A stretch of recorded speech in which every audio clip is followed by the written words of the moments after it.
this is I know what I'm gonna do.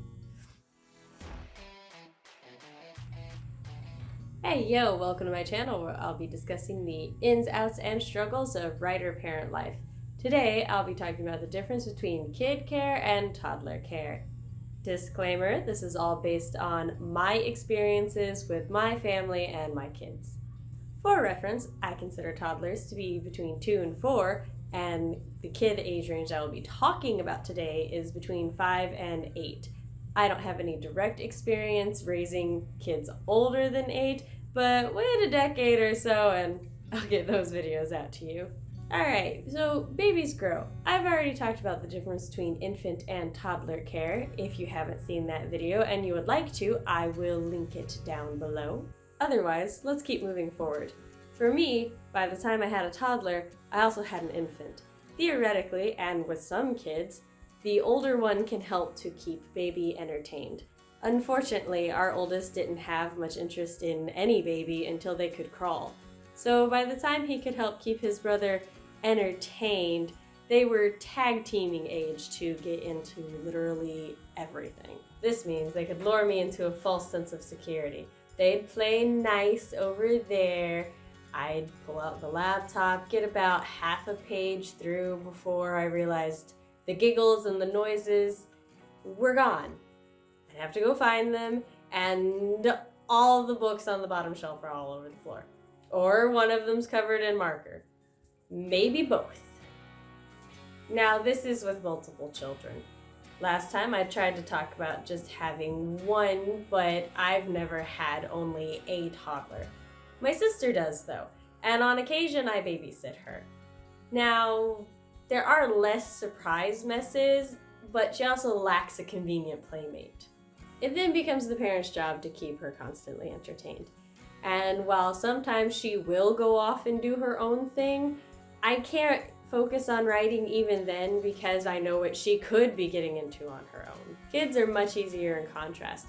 Generally, by this point, they've developed their own individual interest and can keep themselves entertained for hours on end. Cleanup is much easier as well because you can have them clean up after themselves. Sometimes they have to be stood over and reminded, but it's a step. Now, I'm not saying that we shouldn't spend time with them or that we should just make them go off and do their own thing 24/7. They still need us after all. But say I want to work on a YouTube script. I can let them play the Switch, work on my laptop. I'll still be interrupted when they want to show me something or if they need my help with something, but getting some work done is better than no work done. Let's discuss a few things more time and attention consuming in detail, shall we? I personally found potty training to be one of the hardest times to try to get any writing done. And everyone and anyone will try to give you all of the advice in the world to help you make this a quick, easy, and painless process. For some kids, it really is easy. Our daughter, she came into the bathroom when I was on the toilet. She pooped on her foot, got really upset about this, and then just stopped, looked at me, looked at the potty, looked at her foot, looked at my foot, looked at her potty, and then I guess decided to give her potty a try and discovered that if you poop in the potty, you don't poop on your own foot. And we have never had a problem since then. Our oldest was a little unusual. We were moving around a lot at the time. We went from living with my aunt to renting our own house, and then we bought this house all within a year and a half. He apparently had a lot of separation anxiety with his poop until we moved into this house, and then he hasn't had a problem with it since. However, before we moved into this house, I would have to watch him, stalk him, and hunt him down because when he had to go to the bathroom, he would just take his underwear off anywhere and go right there. Our middle child at least went to the same spot behind a couch or chair every time.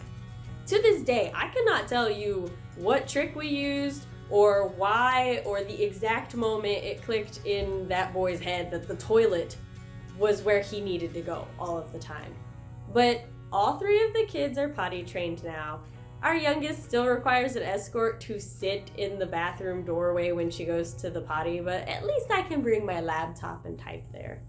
Whatever the approach to potty training we take, there's probably going to be accidents. There's likely going to be a lot of times where we have to clean, scrub, bleach things that are going to take up a lot of our time that we would rather be spending writing out that bonding scene or figuring out the rules and unkinking the kinks from our magic systems. But hey, whether it takes a week, a month, a year, the potty training phase will end, and all that time that we spent cleaning up accidents will open up for writing. Patience to all my parents out there who are going through the potty training phase or will be going through the potty training phase. A lot of luck to you because I am convinced it is like 90% luck. One thing that might make potty training much harder than it otherwise would be is communication. More specifically, learning how to communicate with your toddler. Some toddlers communicate very well. I'm convinced that universally, toddlers have their own coded language that we're just trying to learn how to translate. As toddlerhood becomes kidhood, they give way to our language. There may be some remnants of their toddler dialect left behind, such as hungrine, moontime, or suntime, but for the most part, it becomes much easier to have a conversation that both sides 100% understand, and therefore meeting their needs becomes a much smoother process. Most of the time. But they're still young, and sometimes, no matter how many times you've explained it, they will still question why they go to bed at bedtime, even though bedtime happens at the same time every night, as if bedtime is a new concept to them. Hang in there. We got this. We do. Now, while it is much easier to figure out what the kids want at this stage, it's not a magical turning point for writing opportunity, unfortunately. The ideal times to write will still be few and far apart, but there should be more of them than there were in the infant and toddler phases.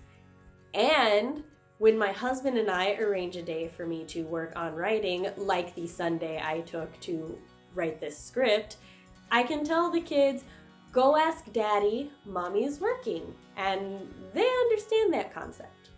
Every stage has up and downs, and they all require a lot of time and attention.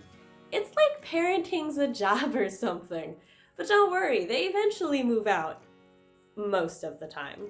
Now, speaking of communication, there is a huge decision that should be made by this time. How are they going to learn? And what does that mean for our writing? With public school, children are sent to school at approximately the ass crack of dawn and get home at some time in the afternoon. Ideally, for a stay-at-home parent like myself, this would give me 6 to 8 hours of uninterrupted time to work on my author platform and my writing.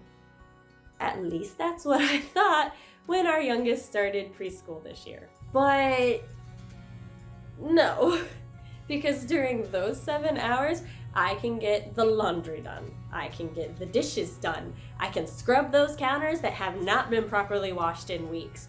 Any problems that arise at school? Teachers have messaging apps now, so they can let me know right away. One of the kids is sick.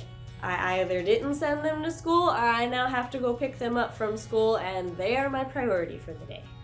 Granted, this year has been a whirlwind for my family. Feels like something new comes up every single day. But you know, I might not always get to write while the kids are in school, but I do get all of my chores done.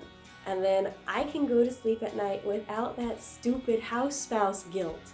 And then I sleep better. And when I sleep better, I can take care of everything better the next day. Sometimes the house is still clean from the day before, and then I can just write. There's hope. A moment of appreciation for all of the teachers, bus riders, and faculty members out there who genuinely care. You make my kids being away from me for a portion of the day so much easier, and you make dealing with this intense curriculum much smoother. Thank you so much for being part of the villages raising so many kids. I touched on this briefly and in a previous video. For me, this is probably my biggest source of mom guilt and insecurity. Am I giving them the attention that they deserve? Should I be giving them more? I know today was set aside for writing and that my husband is perfectly capable and loves taking care of our children, but am I somehow depriving them by not being available at this very moment? Infants demand attention. Toddlers aren't that different. They could go either way, being very independent or up in your face, need you right now, sometimes in the same day, sometimes in the same hour. But either way, they both require a lot of attention and time, especially during potty training and preparing them for school. When that transition to childhood starts, they really don't need as much attention anymore. This is a good time to start reclaiming parts of ourselves that maybe we put on hold for a few years. I started listening to audiobooks and reading again. But it can be easy to fall in a routine of taking care of the kids' survival, and that's it. Quality time, is that starting to slip through the cracks? Provided my other responsibilities are taken care of, I write when the kids are in school or when they're asleep, especially during the weekends when my husband will be the one getting up with them in the morning so that I can sleep in. The older they get, the more they understand when mommy is typing on the laptop, she's working. That makes it a little easier for me to divide my attention between the kids and my novels. Only working when the kids are not home or when they are asleep is not always viable, and not the best productivity-wise if I want to make headway on anything. So sometimes I do need to work during the day when the kids, are awake and existing. During this work time, I almost always have at least one kid curled up on my legs or beside me while I'm working on the laptop. And that's enough for them most of the time. They just like physically existing with me. And if there's a day where they need a little bit more from me, I just ask them if mommy can finish her paragraph, and they patiently wait.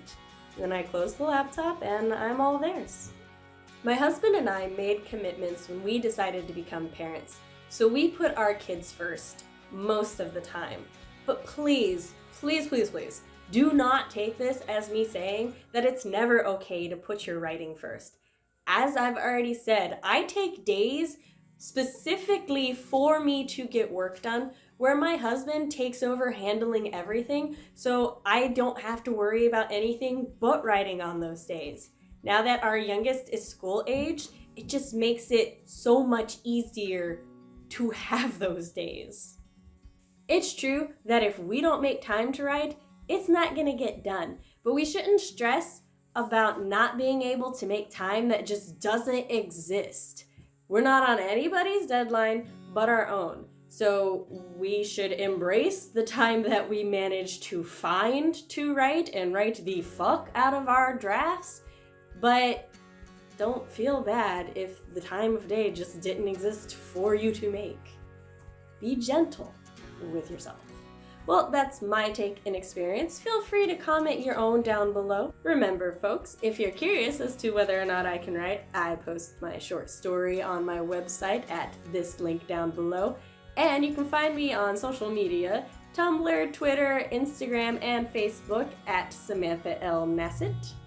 Please like, comment, and subscribe, and ring-a-ding that bell. I'll see you next week. Sam out. My laptop. Get about half a page through when I know. Why did you do this? I was doing so well. Can I help you? Go get it. You're a habitat cat. Let's not get tongue-tied. Body training. Body training. Free time is never guaranteed for our parents. Oh, hi, my pumpkin. You want to come say hi? Why do you have one slipper? Oh, it's okay. We'll find your other slipper later. Hi. You want to say hi? Look, you're on camera. Hi. Can you say I should be sleeping? Yeah. You want to go back to sleep? Okay, go on. Careful.